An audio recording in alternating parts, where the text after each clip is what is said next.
FORA.tv. The world is thinking. So what am I arguing against? Well, two books that have come out in recent years that I have issues with. Anya Kamenetz has recently published this book, Edupunks. It's actually called DIYU, Edupunks Edupreneurs and the Coming Transformation of Higher Education. And then a year and a half ago, Jeff Jarvis's What Would Google Do? Jarvis has a chapter on the university as he sees it under a Google model. Now, you're probably familiar with Jarvis's book, and what he's basically saying is that, look, Google's doing so well that we must seek it out as a model for how we should do everything in life. And most of what he's writing, of course, is a direct appeal to management, to business management, to say, you know, you can adopt some of the basic ethics and fundamental beliefs of Google and make a tremendous amount of money just like Google. We'll see. But, you know, basically, when he gets to the university section, he raises some fairly common and well-known criticisms of the status quo.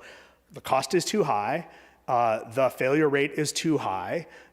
The barriers to access in many cases are still too high.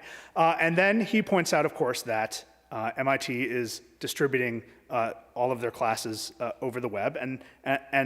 And jumping from there, he concludes that if universities were basically to dissolve into virtual spaces, the cost would necessarily drop, the quality would go up, and we could give up on the ritual of everyone gathering in the same room. Anya Kamenetz is not quite so reductive. She doesn't just render this sort of argument in a chapter.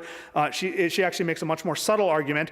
And to her credit, she takes on the function of community colleges as the primary place where educational creativity is really needed, because that is, of course, where America goes to college, and so she's wise to dodge the trap of the major research universities, especially the elite privates, which become so much of our target.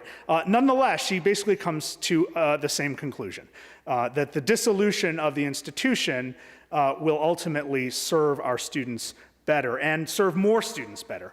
Now, as I said, it's not quite that simple an argument. She actually does a much better job than I'm giving her credit for in this talk, and certainly a better job than Jarvis did. Nonetheless, I want to question whether that simple answer addresses the complex questions, because I actually think there's a much bigger challenge